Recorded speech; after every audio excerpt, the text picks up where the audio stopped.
va fundiendo y se va depositando en capas muy finas. Ese material se funde, pero enseguida el contacto con el aire solidifica. Entonces, si tú vas haciendo capas muy finas, puedes construir un objeto. Y esa es justo la idea. Esto se llama impresoras por deposición de material. No todas son así. No todas son así. Por ejemplo, hay unas impresoras que nosotros no tenemos, que solo tiene muy poca gente. Por ejemplo, para fabricar piezas de aeronáutica, las están testando ahora. Esas imprimen al revés. ¿Cómo lo hacen?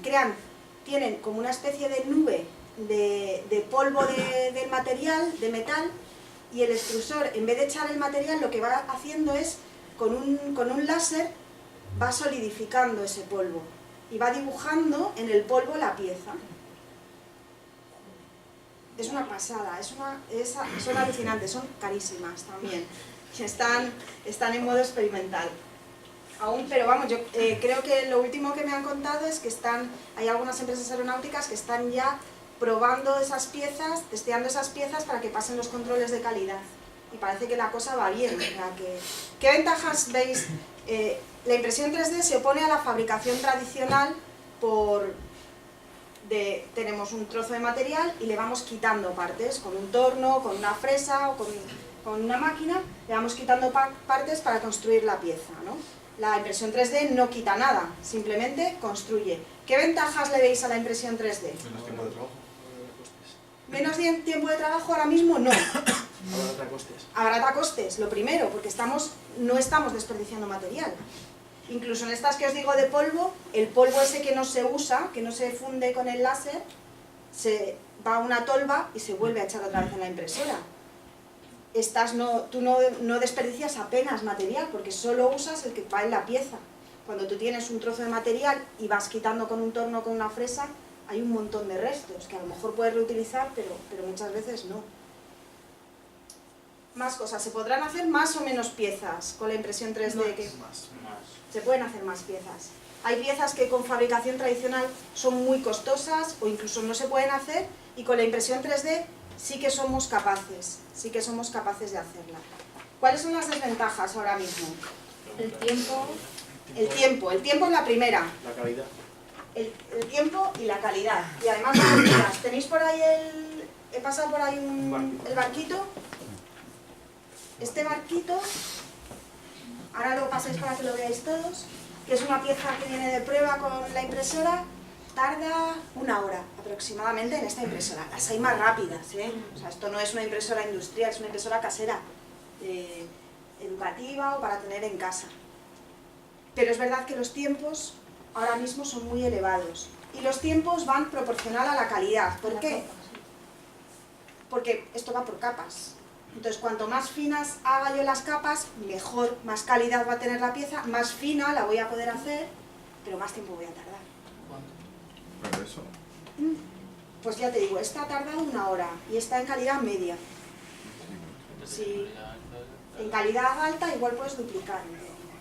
Depende del, fijaros, os la paso, depende del grosor de la capa, y eso lo vamos a definir nosotros cuando vayamos a imprimir, bueno, nosotros y lo que pueda hacer nuestra impresora también, claro, no todas pueden hacer lo mismo, ¿de acuerdo?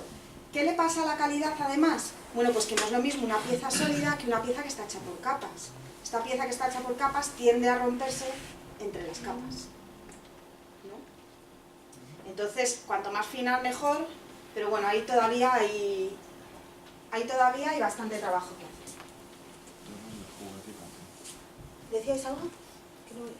No, digo, esos barquitos los hace esa máquina de impresión. Sí, esa la hice ayer con esta. Sí. Claro, Claro, ¿estás haciendo juguetes también con esta máquina? Puedes imprimir lo que seas capaz de diseñar para imprimirlo. Pero digo, En un futuro podría ser usada para impresión de órganos o algo por el estilo. Bueno, ya hay gente Se está trabajando. haciendo. Ya hay gente trabajando en impresión de Con la tejidos. madre. En impresión de tejidos humanos, sí. Y con comida ya también se puede. Con comida también se puede, no se contaba de los materiales. comida de juguete, ¿no? ¿Queréis ver? Comida de juguete. No, comida de comer. Comida de comer. Sí. Con eso. Claro, o sea, la idea, fijaros que la idea es universal. No, con esta no se puede, tienes que No, ya, cambiarle. pero digo, Sí, con sí, ese sí. tipo. La idea es universal. Tú tienes un filamento sólido lo fundes con el extrusor y lo vas dejando. Y lo único que tienes que hacer es darle las trayectorias a la máquina para construir. Todo lo que tú seas capaz de fundir y que solidifique después, te vale para construir. Bueno, que tenga adherencia. Entonces, ahora mismo los dos materiales por excelencia que se usan en estas impresoras son el ABS. El ABS es, para que nos entendamos, el plástico de las piezas de Lego, por ejemplo. El ABS y el que yo uso ahí, que es el PLA. El PLA es un plástico orgánico. Es un plástico que se hace con las hojas del maíz. ¿Con las hojas de...? Del maíz. Oh. Con las hojas del maíz se hace el plástico en el que está hecho el barquito ese.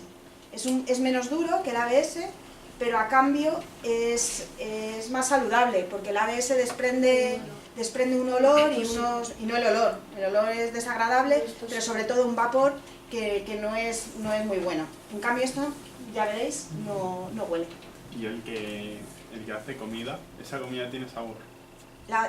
Yo he visto fundir chocolate, por ejemplo, hacerlo con chocolate. O sea, que lo que funde es el sabor que te da. Lo que fundes es la materia prima, el alimento que tú usas. Como decía el compañero, hay gente que está haciendo tejido orgánico, tratando de investigar en cómo imprimir órganos, cómo imprimir piel, por ejemplo, de cara a fines médicos. Otras que hay ahora mismo, que son súper caras, imprimen en metal. Hay personas investigando en imprimir circuitos con impresora 3D directamente. Pero claro, para eso hay que imprimir metal. Y eso ya no es tan sencillo por las temperaturas. ¿Os hacéis una idea de a qué temperatura está el extrusor de esta máquina? ¿A qué temperatura funde? 130. Un poco más. 200. 300. No, 200, este está, creo que ahora lo vemos, 220. Entre 200 y 240 funde el PLA. Eso es crítico. El metal necesita una temperatura muchísimo más alta, entonces no vale la misma máquina. Y luego la máquina tendrá una buena refrigeración y escape de los gases. Esta no. Esta no. Esta no, porque no le hace falta. Las que imprimen, las que yo he visto, por ejemplo, en la universidad que imprimen más materiales, sí, claro. Necesitan, incluso las hay con campanas extractoras, porque depende de lo que tú imprimas y fundas, estás generando unos vapores Y tóxicos. esto no es malo tenerlo en una taza y en un colegio. Me explico, porque por ejemplo usan materiales como el amaíz no, pero el otro sí, el de la pieza de Lego. Son un poco... Claro, con el ABS hay que tener cuidado, con este no hay ningún problema. Ah, No hay ningún problema. En tenerla en casa, vamos, yo la uso yo tengo dos niñas, por eso le una pequeña, una menos pequeña, y lo uso con ellas. No, esta no es tóxica. Ya lo veréis que no huele nada cuando imprimimos. ¿Y cuánto valdría una de estas? Esta me parece que vale la tienda de BQ casi 700 euros. Las hay, las que a mí me gustan, que son las que te gustan a ti también, son las que se construyen. Todo este movimiento, os decía que empezó en los 80, en el 84 se hizo la primera, en una universidad, súper cara, claro, no había quien accediese a ella. Y yo creo que fue ya como por el 2000, a un profesor de una universidad del Reino Unido dijo, esto está fenomenal, pero hay que abaratarlo, hay que hacerla. Entonces creó el movimiento RepRap, que se llama, que son impresoras que imprimen otras impresoras. Entonces él hizo un diseño donde, salvo las piezas metálicas y los motores, ese diseño es libre y él con su impresora podía imprimir todas las piezas de otra impresora. Y ese fue el punto clave para abaratar coste, porque claro, ya no tienes que comprarte una impresora así. Tú haces las piezas, alguien te las imprime, incluso en ese movimiento es un movimiento muy vinculado al software libre, entonces la gente te lo imprime, unos se lo imprimían a coste cero a otros, entonces sale, claro, de pagar la electrónica, que es ya una plaquita y tres motores, a pagar toda la impresora hay una diferencia muy grande, y tú te la montas. ¿Cómo de fácil es montar una impresora así? ¿Tú has montado? No, a tanto no llegó. No llegasteis a montar. Pues no es nada difícil. Vamos, vosotros seguro que podíais hacerlo fenomenal. Nosotros, la última que hemos montado, hemos tardado unas 10 horas en montarla. Es verdad que hay que hacerlo con mucho cuidado porque es crítico montarla bien para que luego funcione bien, pero no es complicado. Y esas impresoras, le contaba a vuestro profe que la última que nosotros hemos comprado de esas nos ha costado 150 euros. Sí, es más accesible. Muchísimo más accesible, hay muchos videotutoriales en internet para montarlas y sobre todo lo que más me gusta a mí de esas impresoras es que uno aprende un montón de cómo funcionan cuando las montas. ¿Qué es lo que se mueve en las impresoras? Bueno, pues depende de la impresora, pero las impresoras estas simplemente tienen 3 ejes. Entonces tú tienes el extrusor y vas moviéndolo en el eje X y en el Y, y o bien mueves el eje en el Z o en este caso se mueve la cama. Entonces tú empiezas a imprimir así, para la siguiente capa la cama baja un pelín y sigue imprimiendo, baja otro pelín y sigue. Hay impresoras donde lo que baja es el eje, ¿vale? Da igual, pero al final es controlar 3 ejes de movimiento, es controlar 3 motores y darle una trayectoria y la cantidad que sale y la temperatura, pero la idea es que es sencillo, Empezamos a imprimir y a diseñar, ¿no? Me imagino, si me dejo de rollo. A ver, calibrar la máquina, sí. ¿Cuáles son los puntos clave? Esta se calibra sola.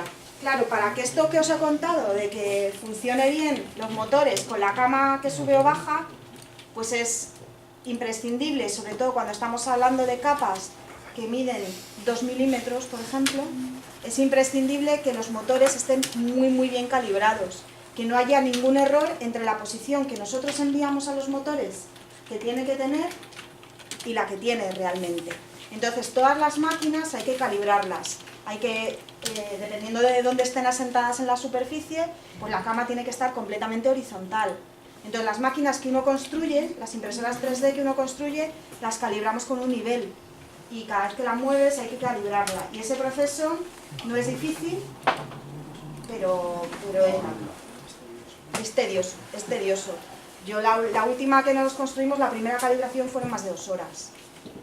Más de 2 horas poniendo el nivel, los puntos, que funcionas, que no rascase en ningún sitio el extrusor, que quedase a la medida, bueno, pues es un poco rollo. Esta se calibra sola.